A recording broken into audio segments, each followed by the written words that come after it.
ವೀಕ್ಷಕರೇ, ಮತ್ತೊಮ್ಮೆ ನಮ್ಮ ಚಾನೆಲ್ ಕಾರ್ಯಕ್ರಮಕ್ಕೆ ತಮಗೆಲ್ಲ ಸ್ವಾಗತ ಸುಸ್ವಾಗತ. ವೀಕ್ಷಕರೇ, ನಿನ್ನೆ ತಾನೇ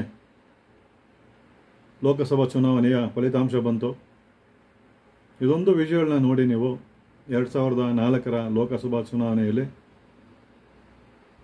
ವಾಜಪೇಯಿ ನೇತೃತ್ವದಲ್ಲಿ ಸರ್ಕಾರ ರಚನೆ ಮಾಡಕ್ಕೆ ಹೊರಟ್ರೆ ಲೋಕಸಭಾ ಚುನಾವಣೆಯ ಫಲಿತಾಂಶ ಏನಾಗುತ್ತೆ ಅನ್ನೋದನ್ನ ನಾನು ಮೊದಲೇ ಹೇಳಿದ್ದೆ. ಇನ್ನೂ ಯಾರು ನೀವು ನಮ್ಮ ಚಾನಲ್ ಸಬ್ಸ್ಕ್ರೈಬ್ ಮಾಡಿಲ್ಲ, ತಾವೆಲ್ಲ ಸಬ್ಸ್ಕ್ರೈಬ್ ಮಾಡ್ಕೊಳ್ಳಿ. ಈ ಕಾರ್ಯಕ್ರಮವನ್ನು ನಾವು ಮುಂದುವರ್ಸೋಣ ಬನ್ನಿ.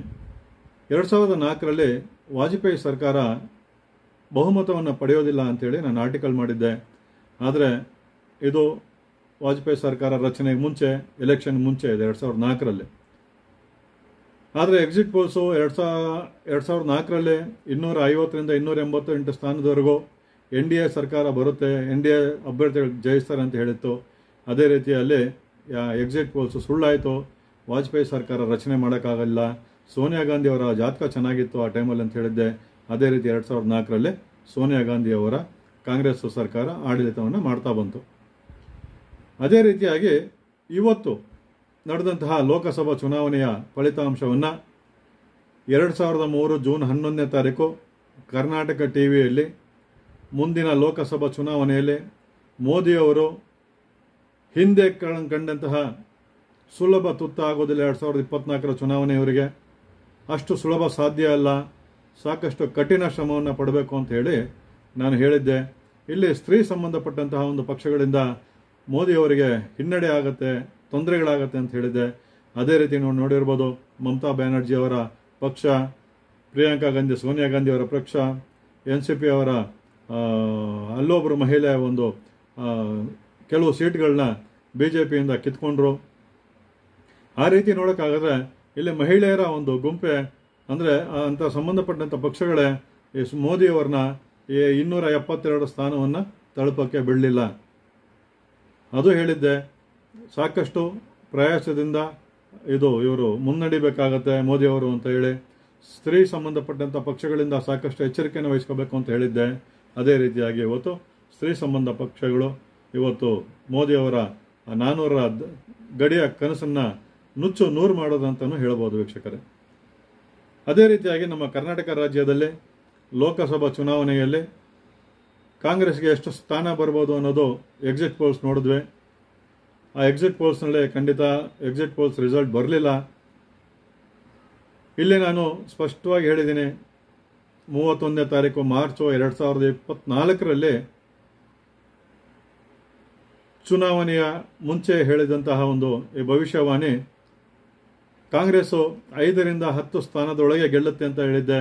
ಅದೇ ರೀತಿ 9 ಸ್ಥಾನಕ್ಕೆ ಕಾಂಗ್ರೆಸ್ ತೃಪ್ತಿ ಪಡ್ತು. ಅದೇ ರೀತಿಯಾಗಿ ಹೈ ವೋಲ್ಟೇಜ್ ಕ್ಷೇತ್ರವಾದಂತಹ ಬೆಂಗಳೂರು ಗ್ರಾಮಾಂತರ ಕ್ಷೇತ್ರದ ಅಭ್ಯರ್ಥಿ DK ಸುರೇಶ್ ಅವರು ಸ್ವಲ್ಪ ಯಾಮಾರಿದ್ರು, ಅವರು ಸೋಲನ್ನು ಒಪ್ಕೋಬೇಕಾಗತ್ತೆ ಅಂತ ಹೇಳಿದೆ. ಅದೇ ರೀತಿ ಅವರೆಲ್ಲೋ ಎಡವಟ್ ಮಾಡಿಕೊಂಡ್ರು. DK ಸುರೇಶ್ ಅವರು ಸೋತರು, CN ಮಂಜುನಾಥ್ ಅವರು ಗೆದ್ದರು. ಇದೇ ರೀತಿ ಅನೇಕ ಜ್ಯೋತಿಷ ವಿಚಾರಗಳು, ರಾಜಕೀಯವಾಗಿ ಅನೇಕ ವಿಚಾರಗಳನ್ನ ಕಳೆದ 30 ವರ್ಷಗಳಿಂದ ಹೇಳ್ತಾ ಬಂದಿದ್ದೀನಿ. ಪ್ರಪ್ರಥಮವಾಗಿ ವಾಜಪೇಯಿ ಸರ್ಕಾರ ಪತನ ಆಗಿದ್ದರಿಂದ ಹಿಡಿದು, SM ಕೃಷ್ಣ CM ಆಗಿದ್ದರಿಂದ ಹಿಡಿದು, ಮೊನ್ನೆ ಅಷ್ಟೇ ಸಿದ್ದರಾಮಯ್ಯನವರು ಮುಂದಿನ ಮುಖ್ಯಮಂತ್ರಿ ಅಂತ ಹೇಳಿದ್ದ ಸಿದ್ದರಾಮಯ್ಯರು 6 ತಿಂಗಳ ಮುಂಚೆಯೇ ಅವರಿಗೆ ಪ್ರಿಡಿಕ್ಟನ್ನು ಮಾಡಿದ್ದೆ, ಮುಂದಿನ ಮುಖ್ಯಮಂತ್ರಿ ಕರ್ನಾಟಕ ರಾಜ್ಯದಲ್ಲಿ ಸಿದ್ದರಾಮಯ್ಯನವರು ಅಂತ ಹೇಳಿ. ಇವೆಲ್ಲ ಜ್ಯೋತಿಷ ಶಾಸ್ತ್ರದಲ್ಲಿ ನಿಜ ಆಗುತ್ತಾ? ಕೆಲವೊಂದು ಸಾರಿ ನನಗೂ ಆಶ್ಚರ್ಯ ಆಗುತ್ತೆ, ನಾನು ಇದನ್ನು ಹೇಳ್ತಾ ಇದ್ದೀನ ಅಂತ. ಇದಕ್ಕೆಲ್ಲ ಮೂಲ ಕಾರಣ ನಾನು ಪೂಜೆ ಮಾಡುವಂತಹ ನನ್ನ ಇಚ್ಛೆ ದೇವರಾದಂತಹ ತಾಯಿ ಕಬ್ಬಾಳಮ್ಮನವರ ಆಶೀರ್ವಾದ. ಆಕೆಯ ಒಂದು ಜ್ಯೋತಿಷ್ಯ, ಒಂದು ವಿದ್ಯೆ ನನಗೆ ಆಕೆ ದಾರೆ ಎಳೆದಿದ್ದಾಳೆ. ಆ ವಿದ್ಯೆಯಿಂದ ನಾನು ಇವತ್ತು ಇವೆಲ್ಲ ಹೇಳ್ತಾ ಬರ್ತೀನಿ. ಅನೇಕ ಜನರು ಕಸ್ಟಮರ್ಸು ಬರ್ತಾರೆ, ಪ್ರಾರಂಭದಲ್ಲಿ ಕೆಲವೊಂದು ಅವರಿಗೆ ನೆಗೆಟಿವ್ ಹೇಳಿದಾಗ ಅವ್ರು ಬೈಕೊಂಡಂಥ ಉದಾಹರಣೆಗಳು ನೂರಾರಿದ್ದಾವೆ. ಮತ್ತು ಅವರೇ ಹಿಂದಕ್ಕೆ ಬರ್ತಾರೆ, ಗುರುಗಳೇ ನೀವು ಹೇಳ್ದಂಗೆ ಆಗೋಯ್ತು, ಅವತ್ತು ನಾವು ನಿಮ್ಮ ಮಾತು ಕೇಳಿಲ್ಲ ಅಂಥೇಳಿ. ಈ ರೀತಿ ಅನೇಕ ಉದಾಹರಣೆಗಳು. ಬನ್ನಿ ವಿಡಿಯೋವನ್ನು ನೋಡಿ ಆ ಲೋಕಸಭಾ ಚುನಾವಣೆಯ ಫಲಿತಾಂಶವನ್ನು ನೋಡ್ತಾ ಬರೋಣ. ಮುಂದಕ್ಕೂ ಸಹ ಈ ಸರ್ಕಾರ ರಚನೆ ಮಾಡಿದಂತಹ ದಿನದ ಒಂದು ಆಧಾರದ ಮೇಲೆ ಮುಂದಿನ ದಿನಗಳಲ್ಲಿ ಈ ಸರ್ಕಾರ ಎಷ್ಟು ವರ್ಷ ಬಾಳ್ಬೋದು ಅನ್ನೋದನ್ನ ನಾನು ನೋಡ್ತಾ ಬರೋಣ ವೀಕ್ಷಕರೇ. ಬನ್ನಿ ವಿಡಿಯೋ ನೋಡ್ತಾ ಬನ್ನಿ. ಧನ್ಯವಾದಗಳು ವೀಕ್ಷಕರೇ. ಅತ್ಯುನ್ನತ ನಾಗರಿಕ ಪ್ರಶಸ್ತಿ ದೊರೆಯುವಂತ ಒಂದು ಯೋಗಗಳು ಅವರ ಜಾತಕದಲ್ಲಿ ನಮಗೆ ಕಂಡು ಬರ್ತಾ ಇದೆ. ನರೇಂದ್ರ ಮೋದಿ ಅವರ ಜಾತಕಕ್ಕೆ ಸ್ತ್ರೀ ಸಂಬಂಧವಾದಂತಹ ಪಕ್ಷಗಳಿಂದ ಸಾಕಷ್ಟು ತೊಂದರೆಗಳಾಗಬಹುದು. 2024ರ ಲೋಕಸಭಾ ಚುನಾವಣೆ ಮೊದಲಿನಷ್ಟು ಅವರಿಗೆ ಈಸಿ ಆಗಿರೋದಿಲ್ಲ. ದೇಶದ ನೆಚ್ಚಿನ ಪ್ರಧಾನಿ ಮಂತ್ರಿಗಳಾದಂತಹ ನರೇಂದ್ರ ಮೋದಿ ಅವರ ಜಾತಕದಲ್ಲಿ ಖಂಡಿತ ಅವರ ಜಾತಕ ಸಹ ಹಾಗೆ ಇದೆ. ಜಾತಕದ ಪ್ರಕಾರ ಧ್ವಜಕೀರ್ತಿ ಯೋಗ ಜಾತಕ ಅದು ಅಂತ ಹೇಳ್ತೀವಿ. ಧ್ವಜಕೀರ್ತಿ ಯೋಗ ಅಂತ ಹೇಳಿದ್ರೆ ಧ್ವಜ ಅಂತ ಹೇಳಿದ್ರೆ ನಾನು ಆಗ್ಲೇ ಹೇಳ್ದಂಗೆ ಸರ್ಕಾರ ಆಗತ್ತೆ. ಸರ್ಕಾರದಲ್ಲಿ ಕೀರ್ತಿ ಪಡೆಯುವಂತ ಒಂದು ಯೋಗಗಳು ಅವರ ಜಾತಕದಲ್ಲಿ ಕಂಡು ಬರ್ತಾ ಇದೆ ವೀಕ್ಷಕರೇ.